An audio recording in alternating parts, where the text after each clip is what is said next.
Okay, we are officially live. So, welcome to another iteration of Coaching E-Quips. And these are weekly coaching tips that equip coaches, future coaches, and coach like leaders to develop their excellence in coaching. Right. So, let me see, make sure that we are okay, we are live. And I think okay, Christine, you came back. You came back. You were frozen for a minute, but now you're back. Oh, Okay. freezing up. Yeah. Yeah. So again, this is another iteration of Equips. So I'll be your host for today. Laurel will not be here today, unfortunately, but we have a special guest. We have Dr. Kristen Truman Allen, who is a instructor at the Institute. So one of my instructors, but also an ICF certified coach and training and education provider.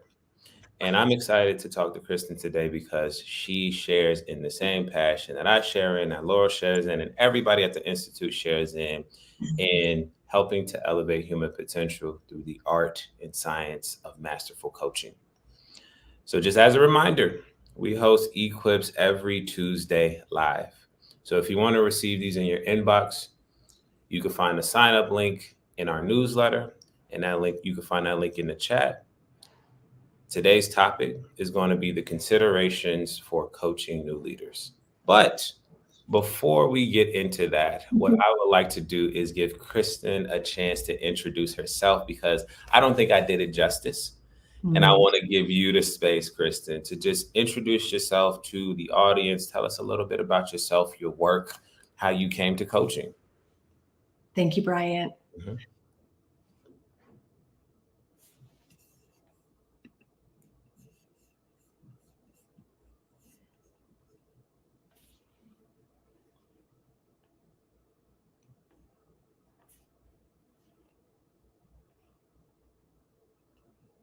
Kristen, you froze on me again, so we'll give it a minute to come back.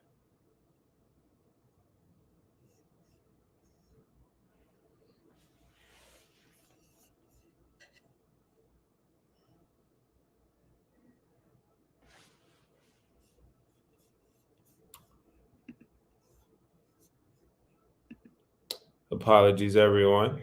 A little bit of a technical challenge right now, but Kristen will be back in a second.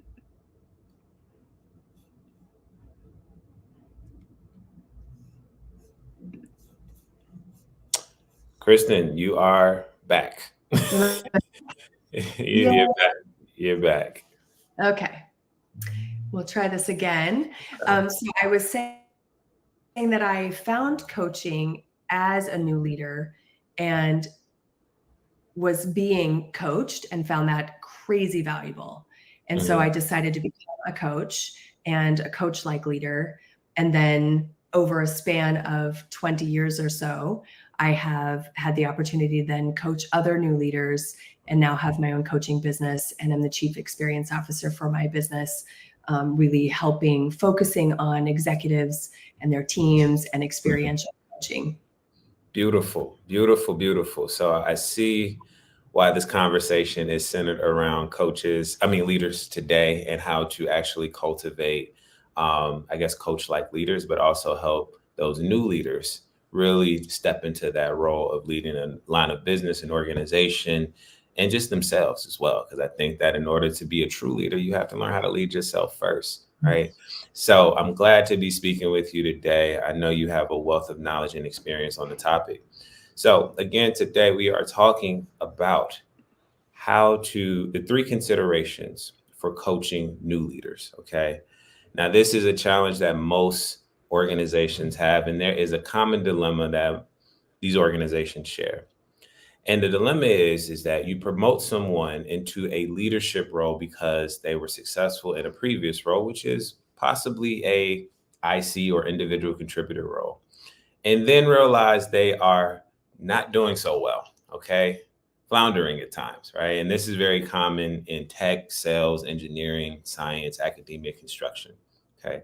all industries across the board. Kristen, can you just share a little bit of your experience in that common dilemma of just those individuals who have maybe moved from a IC role and now in a leadership position, or maybe moved from a middle management role to now they're an executive? Like, what are some things that you've experienced and how coaching has helped with that?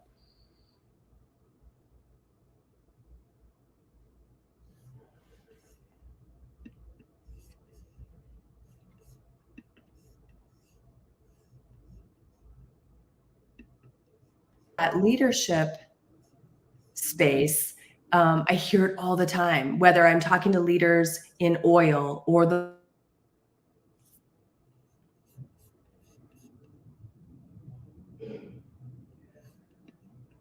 Kristen, you're frozen again.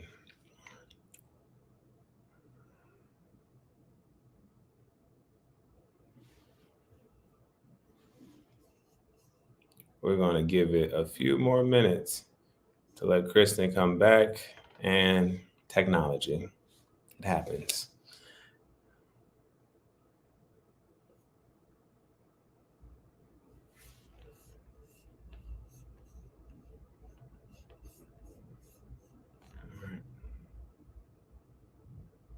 Well, while Kristen is getting the signal back on track, I can kind of share a little bit on my experience in working with new leaders, right? So, and I just want to talk about myself because it's just that when it comes, oh, wait, Kristen is back. Wait a minute. We got actually, okay. so So frustrating. it's okay. It's okay. It's okay. So, were you able to hear the dilemma? Yes. Okay.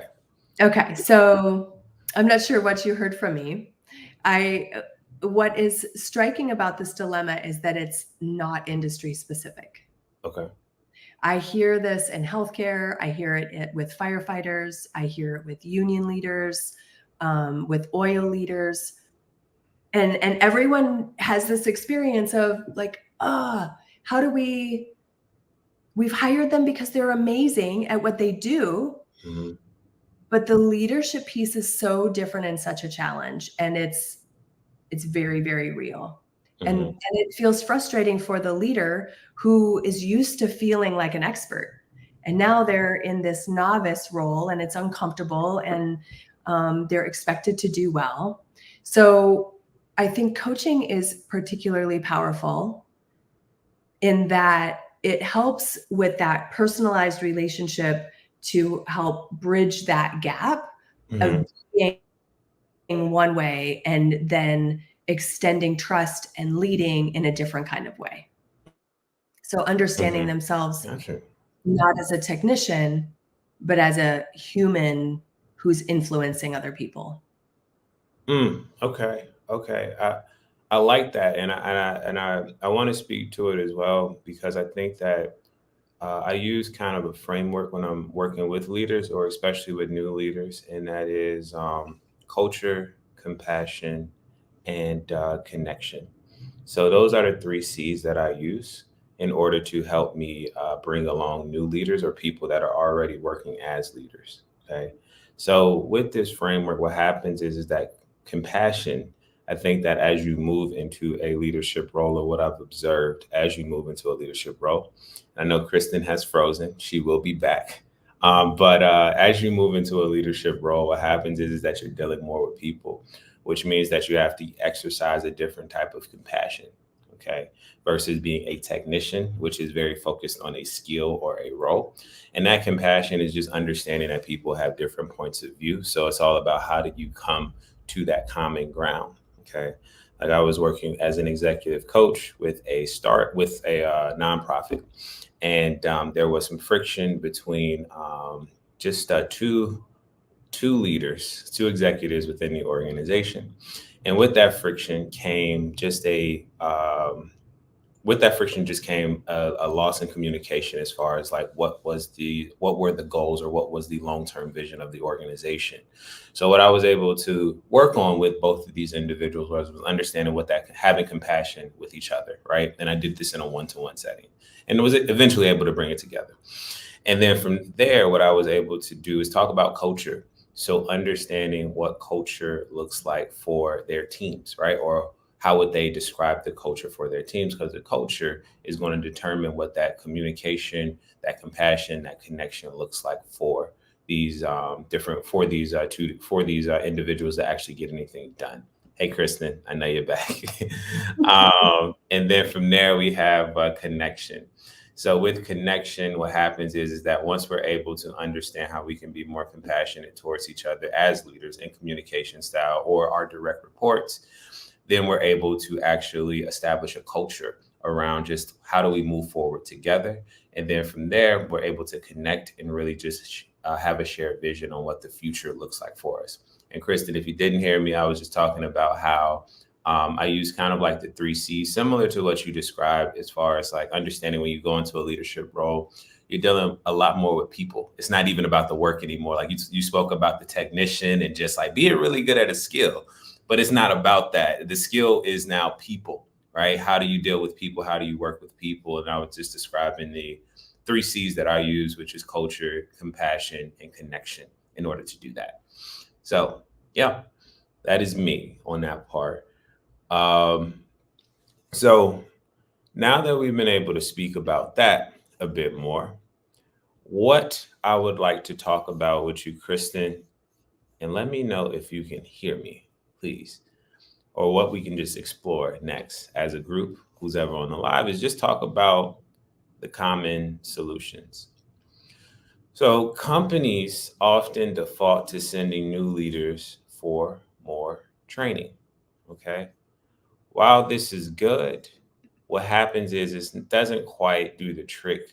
And most companies then either deal with it or suffer or lose the employee out of frustration. So training only gets us so far. So when it comes to this second, I guess, commonality, we can see, I guess, this second area that coaching can address when it comes to the common solution around coaching or training not being the only answer. Kristen, if you could share when you're back, as far as what that, I guess, what how coaching can complement that, I think that would be helpful. And until you're back, I'll share my experience on just how coaching has helped myself.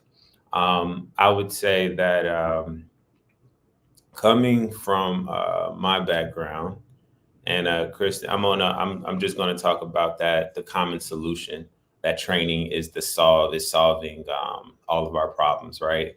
And how Mhm. coaching can kind of support that. Um, I'll talk about my background and just like becoming a leader in a new industry. So my transition was a little bit more drastic. I started out in the education nonprofit space, and after a while, I realized that wasn't for me. Like I loved education, but the way that traditional education is done, I'm sure you know, Kristen, like it's just very slow motion. It's very just like by the book, and Mm. I wanted to do something different. And so I decided to transition into the tech industry.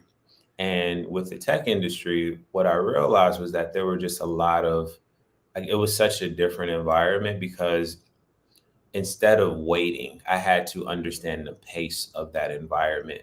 Right. So it was one thing to like onboard me. It was another thing to get training on all this different technology, all of these different tools, all these different systems.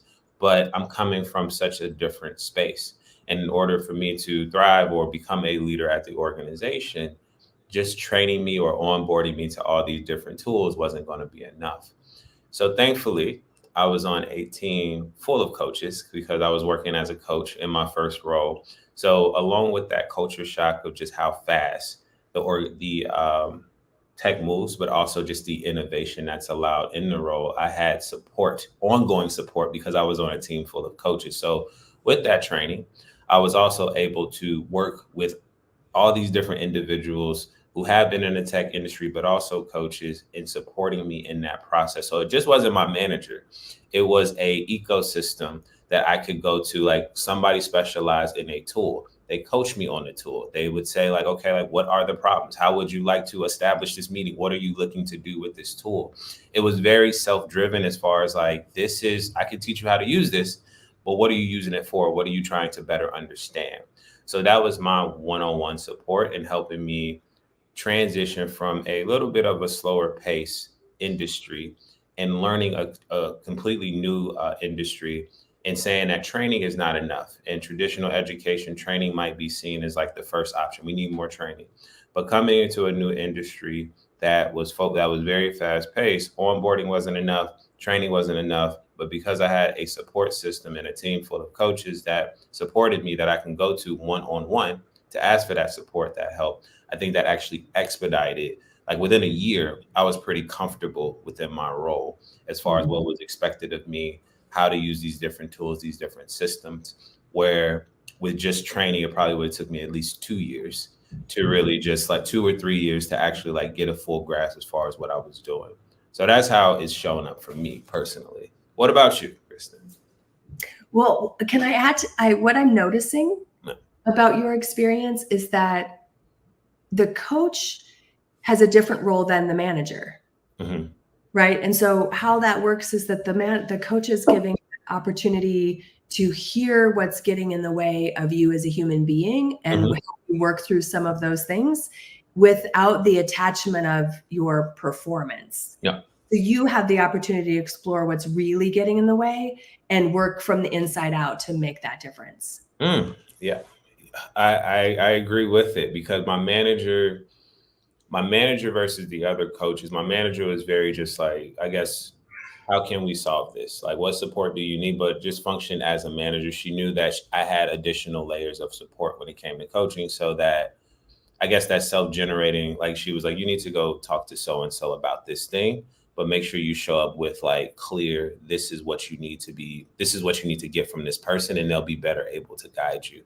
So, or help you figure out a solution that works best for you. So I think that even in that relationship with my manager, she was coaching me to an extent, but that wasn't her role. And she understood that. She understood that she was more of a coach like leader versus a coach. Now, when I went to go talk to my other teammates, they would assume the role as a coach, as far as like, send me an agenda, or like, how would you want to lead this session, or what are you looking to actually gain from our time together, and why is it important right now? And that really helped me say like, oh, like not only just those skills around how to create an agenda and how to use time in the most effective way possible in a meeting, but also just saying like, okay, like I'm not wasting anybody's time, but I also know like this is how it's going to help me as I continue to get more comfortable in my role as a coach within this organization. Yeah. Yeah. So powerful. Yeah, for sure. For sure. Yeah, I feel like in that as a new leader, just training, which is designed to provide information, right? Like if we're really trying to get to behavior change, we have to work through what those behaviors are and Mhm. where we're wanting to go. So I have a background in education, I have a degree in education, and studied experiential learning and gaming and human patient simulation and different ways to actually coach someone in an education environment to actually shift how we're doing what we're doing, not just get the information, right? Learning is actually shown through our behavior.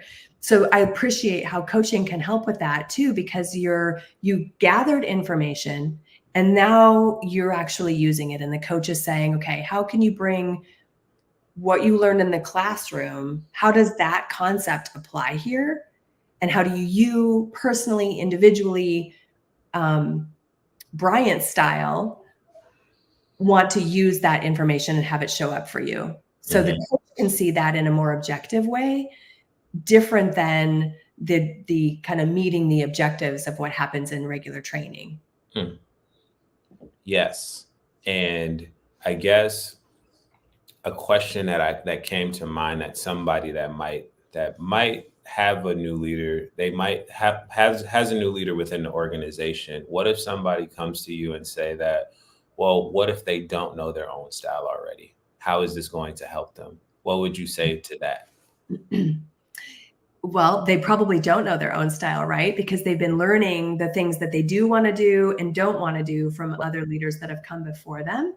And so I think there's a lot of coaching head and heart around what is authentic, what feels good, and what little baby experiment are you willing to try that feels like it's taking a risk to like a little bit of an edge, but it's not going to get you fired, right? That's immoral or unethical, but what would be an experiment, and coaching them through having that be a safe space to practice getting better as a leader.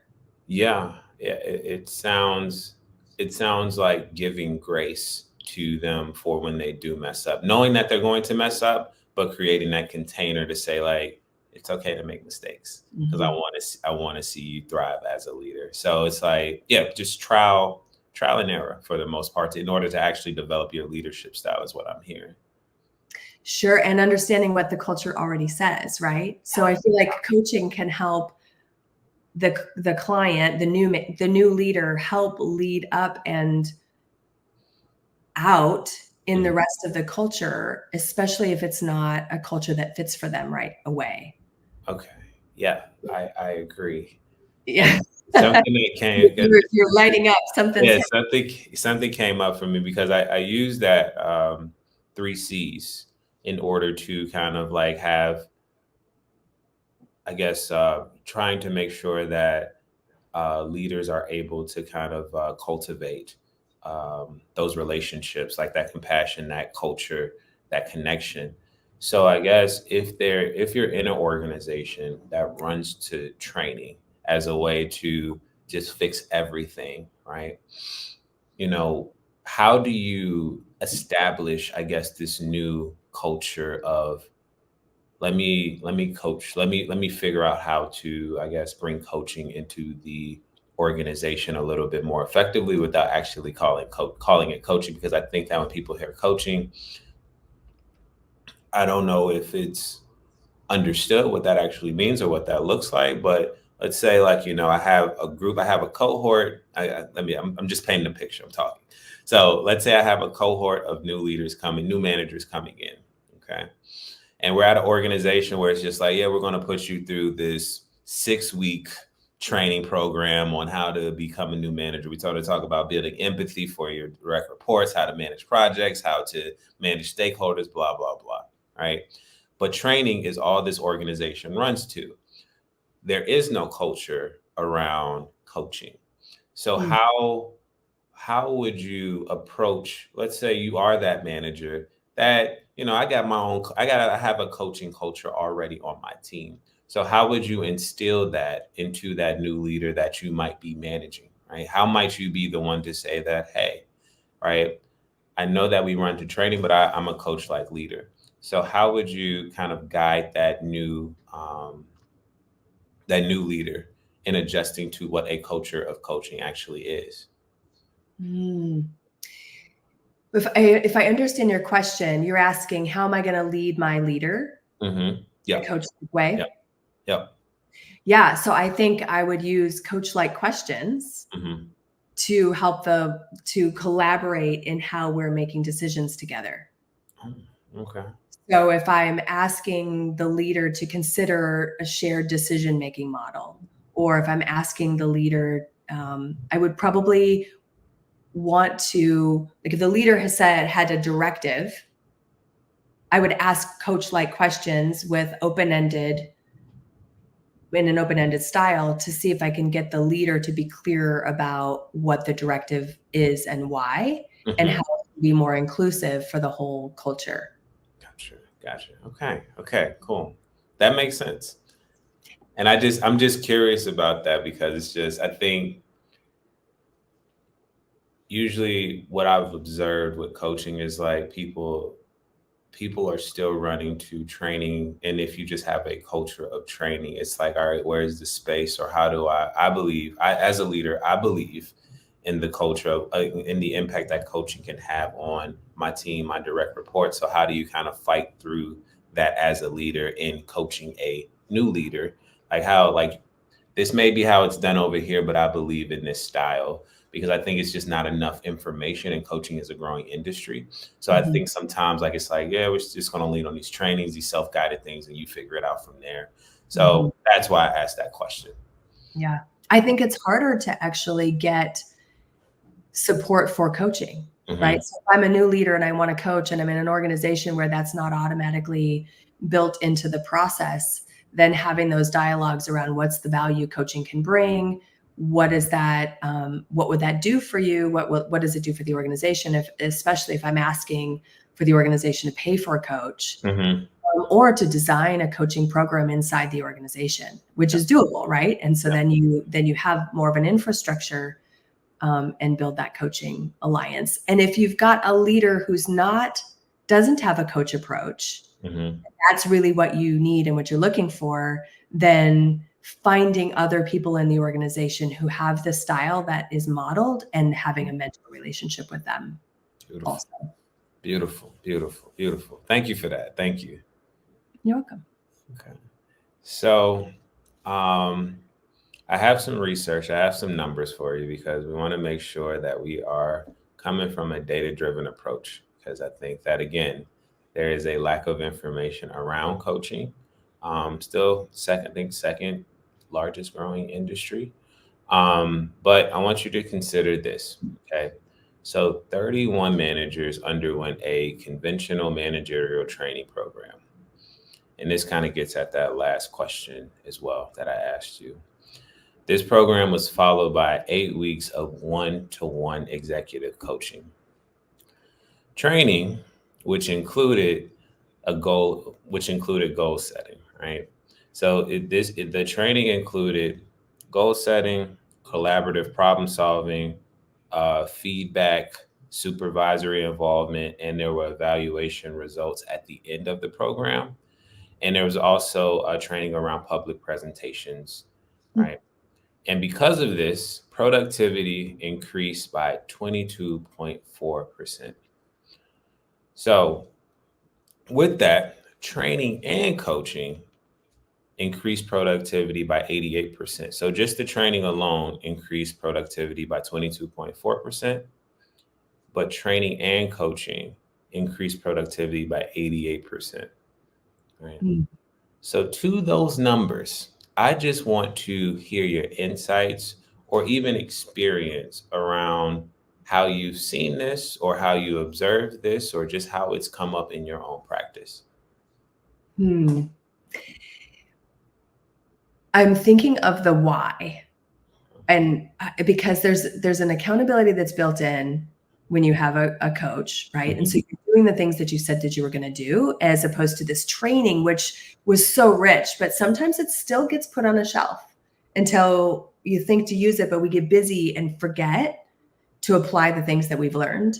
Mhm. Um, but I feel like with coaching, it adds this creative tension Mhm. and a reminder to keep it live and to keep you engaged in it. And I see engagement as, what's energizing us, what keeps us connected, and what is helping us get results. So, those three components, when we can stay engaged in concepts, curriculum, our own challenges, right? We need a bit of a challenge. And so the coach is going to challenge the client to keep it top of mind and keep using the information and keep challenging themselves. Yeah. So it makes sense to me that it would go to 88% because you've got a buddy who's 100% about you being successful in this role. Hmm. 100%.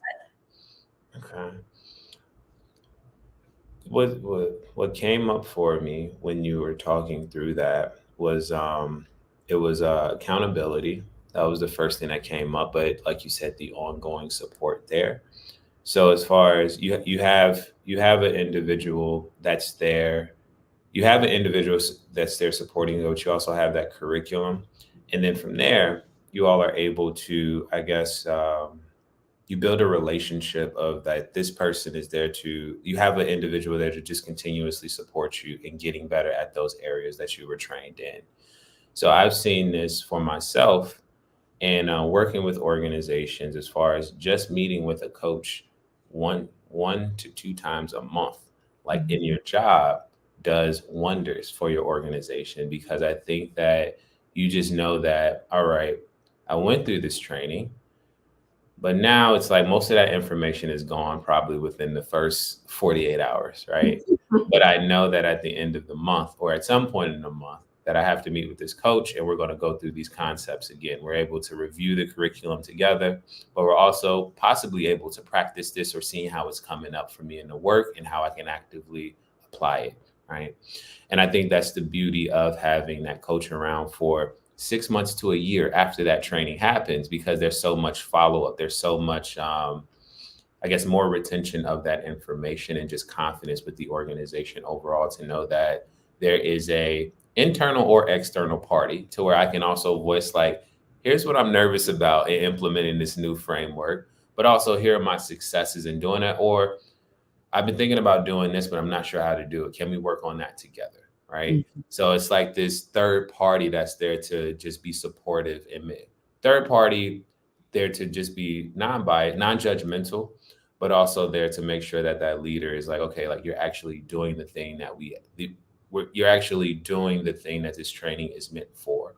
So if anything, the training is able to actually be better or be iterated on, and you're able to say like, here's what worked well and what didn't work well, and this is where coaching comes in, because you have that immediate feedback loop of like, I'm seeing leaders have problems with this part of the curriculum or this framework that was presented in the training. So you're also collecting data as an organization to say like, here's what can be done better based on what these coaches have seen working with our different leaders within the organization. So I just see so much opportunity like with those things you hit on, like curriculum, but also just that buddy, that accountability, and making sure that these new leaders have the support that they need in order to thrive in the role.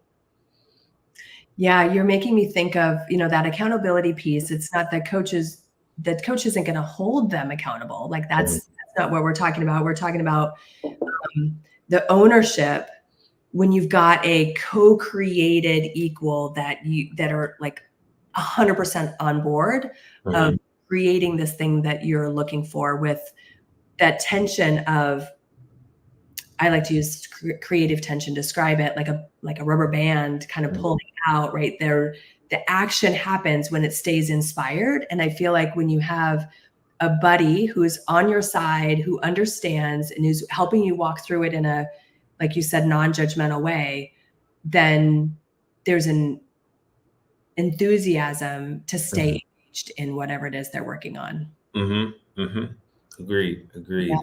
And if it's on a long enough time horizon, it works out for the company because the employee then stays, because now it's like, I'm getting new skills, I'm getting better at this skill that I have. So now I'm able to kind of, I guess, I'm able to grow within the organization versus the organization losing this high potential new leader to, I just can't do it, or I don't understand how to do it, or I need to go to another organization that's a little bit more comfortable.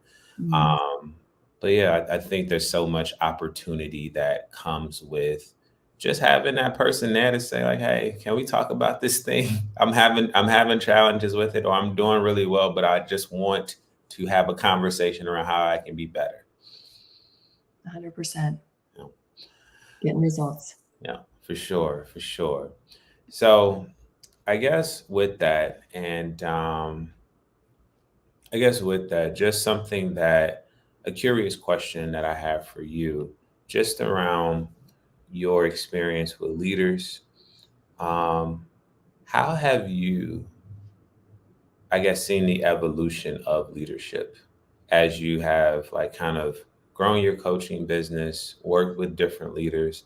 Like, how have you seen the evolution of leadership, or has it just been the same throughout? Like, it's such like today's world moves so fast, and work is now become a place of like, we talk about work-life balance and a great health and wellness within the workplace. We talk about these things and the role coaching might or might not play in it. But for yourself, how have you seen the conversation just change over time? That's such a rich question. I'm seeing it in all of these different industries, right? I'm seeing mostly consistency in terms of like the ability to influence change the difficulties are the same, but the nuances are different. Okay. So we're influencing change and trying to influence trust with people, but maybe now we're doing it when we're all working anywhere, Yeah. as opposed to walking across the hallway and having a conversation with the person who's maybe a direct report. And so the way we make connections and the way we build culture is different. We have to be innovative and creative, but I don't see a difference in the basic problems or the basic challenges. It still boils down to culture, connection, how we manage our energy. And even like you talked about work-life balance, that's been a conversation for ages, at least in the 25 years or so that I've been doing this. But the way we handle what is non-negotiable has changed. But the hunger for taking care of myself hasn't changed. I agree 100%. And I've observed, because I've observed that when it comes to leadership, kind of like how we started off this conversation, there's more open dialogue just about you as an individual. That's what I've seen. Like before, again, like I said, before we can lead ourselves, before we can lead somebody else or organization, we have to learn how to lead ourselves. And I think that what I've not what I think, what I've observed is that there is this need or want to just be connected with your team, connected with the work that you do, and connected with the people that you work with. Like, let's not have these small talk conversations. I want to know what's going on outside of just this workplace. Like, people are yearning for that connection. And I know that you said that hasn't changed. It's just more, it sounds like it's just more of an open dialogue around like just what it means, what fulfillment looks like, what purposeful work looks like, what the healthy work environment looks like, what all of these different things looks like. It seems like that is still something that is consistent from your perspective. Yeah, and I agree though. There is more dialogue around it. There's more openness for organizations to make it important, right? The focus that organizations are having on wellness and offering coaching as an opportunity, benefits if you focused on therapy, those kinds of things. I think we're more open and maybe more exposed to a lot of different kinds of ideas culturally and even between industries, right? Different kinds of ways of doing things. That is definitely an expansion. And at the core of how we build trust as human beings, those pieces, I believe, I haven't seen a change, right? So there's so many books on leadership and so many books on building trust and influencing change and different kinds of models. And if you filter it all down, it really comes down to human interaction and human wellness and getting things done through people if they are well taken care of. Agree. Yes. And you can read 12 different leadership books, and it'll all still come down to, this is how you talk to people. This is how you engage with people. This is how you let somebody like grow. This is how you cannot be so controlling over your direct reports or micromanage your direct reports. Yes, that is so true. Like, it just comes down to just how do you have compassion, empathy for someone else? How do you try to understand people? The way you even structure your questions, like just changing those what questions, like what did you do? What went wrong? You just, What were you why? Yeah, ask why, then what, right? So just being able to say like, well, why did this happen? Why do you think this happened the way that it did, right? Or why do you think you didn't get the support that you needed from your perspective, right? Just having a little bit more open curiosity about what a person may be going through or may be experiencing, because that conversation around work-life balance then comes up because you realize that you cannot separate the two today, right? I think that we tried to compartmentalize from what I've seen earlier, just earlier in my career, we tried to compartmentalize the two to where what's work is work, what's personal is personal. And I wasn't a big sharer at work at one point, but it's just like they both influence each other, right? And I think that's important to know as a leader as well, because if you see your direct report, productivity is up this month, like they're doing great, they are showing up to the meetings, and the next month everything is down. It's like, okay, it could be the work, or you could just say that, hey, what's going on, right? As especially as a new leader, because I think that you're just in this whole like I have to perform because I'm a new leader, right? You could just ask them like, hey, what's going on, right? Yeah. Right. So yeah. Well, and Go you're getting to the integrative intelligence, right? Like the ahead. integrative model of we are a whole being. Hmm. We're Hmm. not one thing. And so everything, I think that's the beauty of coaching Hmm. is that if you're if you're working with new leaders and they're working with coaches, hopefully, um, the best coaches that I've ever worked with are coaches who see the person as an integrative being. Yeah. And so then it's not so much even about work-life balance. It's an integration of all of the parts and pieces that show up Hmm. at work and show up at home, and what's the tensions that are pulling against those things, and what's going on Hmm. um, from a professional development perspective. How are we challenged? What's happening in my family relationships? All of those integrated pieces, spiritually, emotionally, physically, um, health, they all get addressed by the coach Hmm. with the client. Well, beautiful for you to say that, because what came up for me was I try not to say work life balance. I like to say work life integration, because balance is the act of doing, right? Constantly. Mhm. You are still doing. When you're balancing, you are doing, right? Which means that you aren't really integrated, right? You are working towards something, you're pushing yourself towards something.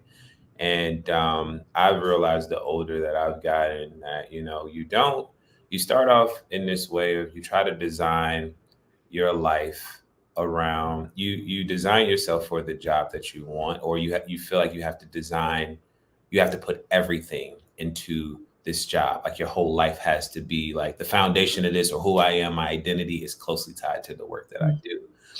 But you realize the more experiences that you have, the older you get, you find out like, oh, like it's how do I design my life around my work, right? To where like I don't this is important because it's something that is just a part of us. Like working is just a part of our everybody's identity, right? But you realize that it's so much more important things here. And I think this is also where you all taught us about the purpose wheel, right? Doing that with your team, having a chance to see like how are you feeling about these different parts of your life, and how are you going to work on at least two areas to get to be more satisfied in those different areas. I think it's a great way just to kind of like set the tone, like, okay, how do I deal with you as a whole person? How can I help you become more integrated, right? How can I hold you accountable to things not that don't even have to do with work? Because I know that when you feel satisfied with these things, you'll have no problem showing up here, right? So the purpose will came up for me, but just like the word work life balance, just calling it work life integration gives us a chance to just not do, but just be, right? How can we be here? How can we be present with what's here versus trying to create or find my balance? Like it's just you're doing, which can be exhausting in itself. Right. No. 100%. Yeah, I love that. I loved your energy when you were talking about that too. Like even just Yeah. the movement that's It's created. it's a passionate a topic that I'm passionate about. So because I've been through it, I've been through the burnout, I've been through the like tunnel vision, like I got to work towards this number, this salary, or this title, or this organization, and unnecessarily like burnt myself out, sacrificed a lot of relationships unnecessarily, and looking back, it's just like okay. I don't want to live my life like this. Yeah. And you talked briefly about looking at your whole life model, right? Like, what's my life design and how does work fit into that Yeah. as and in my authenticity? Yeah. And a coach can help you with that process, right? For sure. For sure. Yes. Yes. I've had a coach. I had two coaches helped me tremendously. It is something that it's about like creating that future version of yourself, the highest version of yourself. And when it comes to leadership, I think that's especially important. But I know that we are coming up on time. Oh, So, Kristen, thank you for working through the technical challenges. Um, you were able to give a lot of great insight, and I really do appreciate you sharing your experience. thank you for your time. Thanks for this conversation. Of course, of course. So, and to the audience out there, thank you for staying with us. We really appreciate you, and we hope you enjoyed today's discussion. Now, just as a reminder, if you are an individual, an organizational leader seeking to bring coaching into what you do, please reach out. You can reach out to me, you can reach out to anybody on the team, but forward all questions to me, please. I want to be a resource for you. I would love to hear from you. And our next class is getting started. So, Coaching Fundamentals is being held in August. So, please reach out to me if you would like to grab a spot. It is a full day of the fundamentals around coaching, and that is happening in August. So, if you want to learn about more information, reach out to me. And we also help companies increase business performance, as we just talked about today, and leadership impact. So, specifically around that leadership impact by developing coaching talents and creating coaching cultures, all of which we talked about today. So, to learn more about us, please visit integrativintelligence.global. And we look forward to seeing you next Tuesday. All right. So, bye for now. Hoping that everybody has a great week.